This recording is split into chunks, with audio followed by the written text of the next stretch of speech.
Hello and welcome back, beautiful souls. We are continuing and completing our human design series on aura type. So, if you're a reflector, this is your video to learn more about how your energy best operates in the world and how you can use your type to your own advantage. First, a little bit of background on what human design is and how you can use this practice to help bring you to your most authentic joy. Human design is a master tool that can be used for both divination and self actualization. It can hold your hand as you take that fearless journey into your own self discovery and hold you accountable both for where you lack in the world, but also where you shine and what your natural gifts are. When utilized wisely, it's like a built in navigation tool that can again bring you to your most authentic self, your most authentic success, and your most authentic joy. It blends the practices of both modern and ancient sciences, including the I Ching, Western and Vedic astrology, the Kabbalah, the chakra system, and Myers Briggs. And all of these different avenues combined give you this catalyst for self improvement and again, just forward movement towards your own authenticity. Now, human design isn't knowledge just to be obtained for knowledge's sake, it's knowledge to be put into action. And that's why the main focus of human design is the experiment. It's bringing this knowledge into your tangible reality and following your authority, following that inner guidance system towards where your alignment lies. And with all of that said, it is important to note that human design is not a dogma or a religion. It's a metaphysical science and can be used in congruence with any of those spiritualities that you follow. If you want to deep dive into the history of human design and how it was channeled into reality, I have my Patreon linked in the bio below, and I have an entire post based on the history and all of the aura types as well. So if you are interested in diving deeper, go ahead and check that out. For now, let's get into reflectors. Reflectors are the rarest type in human design, making up only 1% of the population. And what characterizes a reflector is having no defined centers in their chart. And the only possible authority a reflector can have is lunar authority. So we'll get into a little bit of the type and authority in this video. As with any undefined centers in human design, you are very susceptible to the energies of others coming into your auric field and influencing how you move throughout your life. So as a reflector with all open centers, it is so important that you find an environment that is conducive to your own energy that helps you grow. You naturally reflect back the health of the group of people you're with or the environment you're in. So if you are in unstable environments or environments that aren't conducive again to your growth, then you are reflecting back this energy that ultimately A doesn't belong to you and B will not help you thrive in the long run.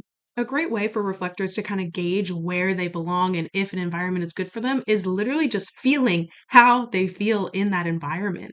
If you're feeling energized and excited and inspired and you feel like you belong and you feel included and you feel like people are seeing you not for their reflections but seeing you for you, that is a great place to be. And I have chills on my body. I don't know if you can see it on the camera.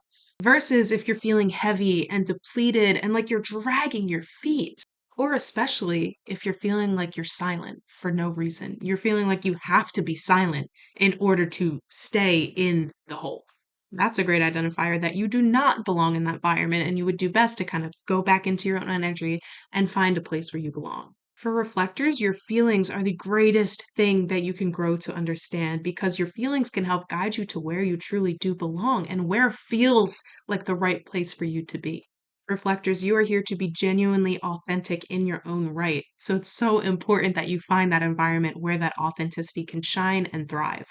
And with all open centers, not only are you affected by the energy of others, but you're also affected by the energy of the transits as the planets move through each gate. So I definitely recommend any reflectors out of all of the types pay greater attention to the transits as they move through because month by month they're mostly the same. So as you track your lunar cycle and the transits, you can kind of gauge how you're feeling up at this point in the month and lowered at this point in the month and where you can best put your energy towards activities that you know will align with how your energy is going to feel based on the planetary movements. And I just mentioned the lunar cycle. The strategy for reflectors to stay in alignment is actually to wait a lunar cycle to make any big decisions. This is because, again, reflectors are heavily affected by the energy of others. So, for example, if they are with somebody that has a lot of sacral energy that they just want to do, go, continue to work and work and work and work and work, and there's excitement and there's passion, the reflectors can take on that energy, and if they're unaware of how it's affecting them, they can think it's their own. And so they might get this spontaneous, instant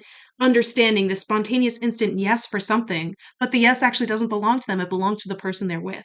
So waiting that lunar cycle can help reflectors get rid of everybody else's energy and tap into their own authentic energy that can help guide them towards what their authenticity, what their authority is leading them towards, rather than what the energies of other people that they're picking up on is leading them towards. And if you are a reflector, you might be like, I don't want to wait 30 days to make simple decisions. Luckily, this isn't for your everyday decisions like what to eat for breakfast or dinner or where to go on a walk.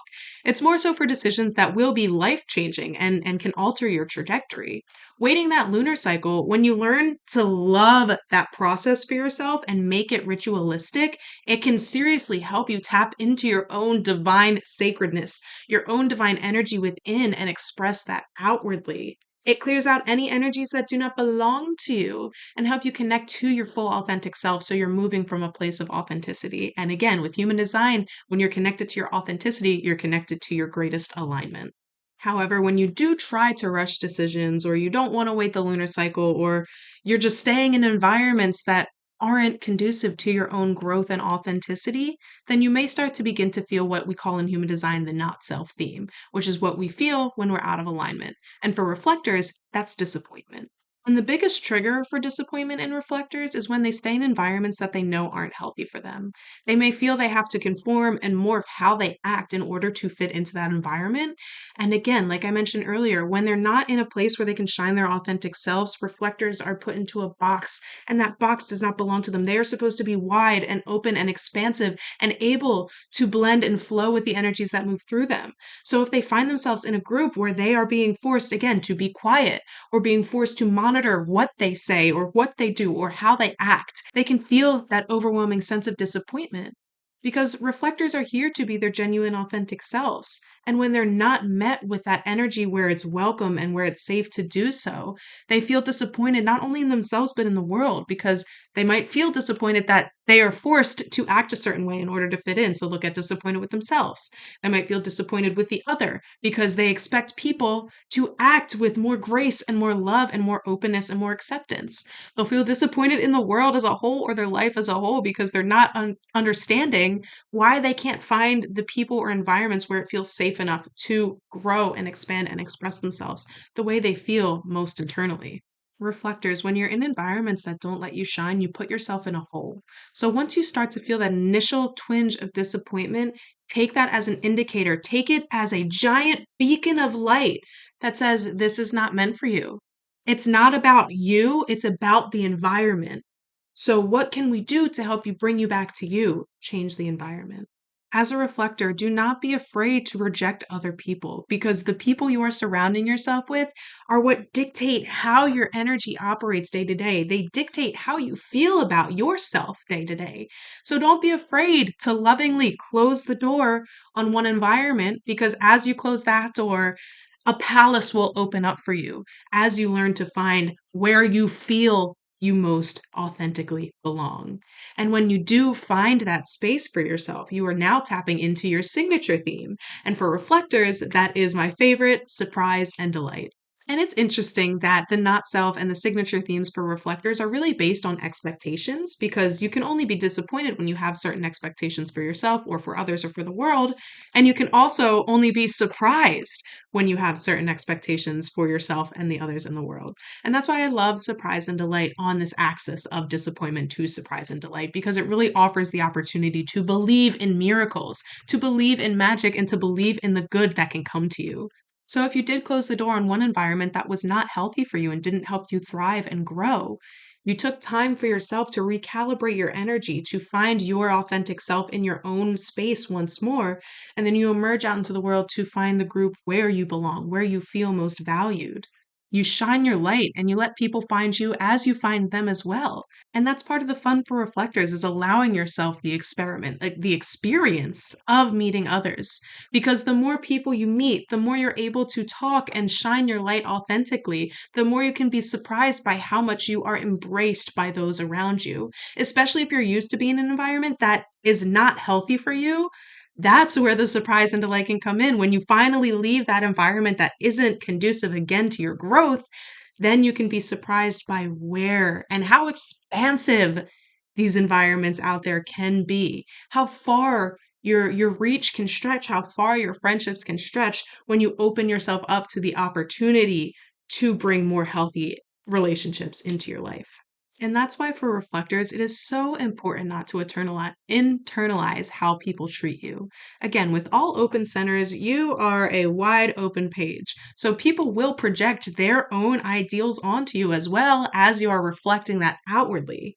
So if somebody doesn't like the reflection they see, that's not your fault and it's not your problem and it's not something you need to take personally. It's not something that you should hold on to. Instead, as a reflector, you take that as they didn't like their reflection, which tells me this might not have been an environment that is good for me, that is healthy for me, that would let me express myself the way I need to. So I'm not going to internalize their reaction. I'm going to say thank you with love and continue on and try to find my people elsewhere. And that's part of the beauty of being a reflector. It's this radical sense of detachment, but detachment from a place of love, not only for yourself, but for the other as well. And when you are detached, when you're not expecting anything specific, that's when you open yourself up for the opportunity to be surprised and delighted by what you are able to find in others, in the environment, and within yourself as well.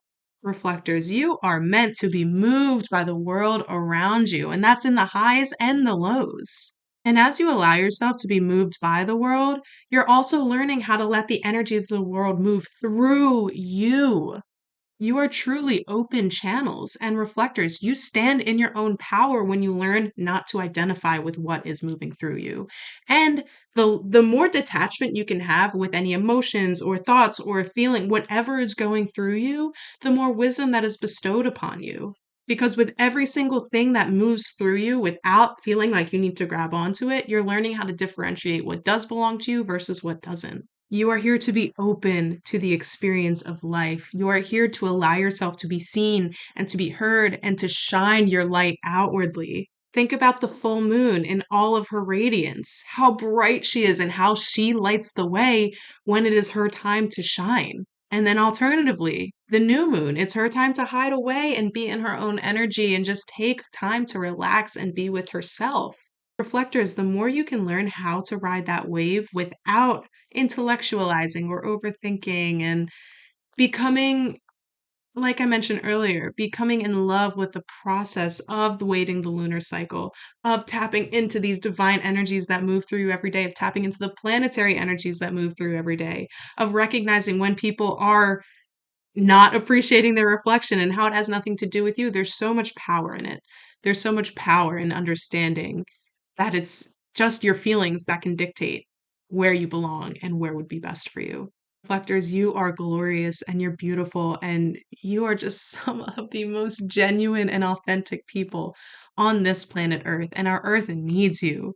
We need you to shine authentically. So please, I implore you, if you're feeling like you are not in an environment that is conducive towards your growth, that does not allow you to thrive or live authentically, for the love of all, remove yourself, take time for yourself, and venture back out into the world to find where you do belong. Because once you do find it, there is no limit to how bright you can shine your light outwardly. I love you, reflectors. You're amazing.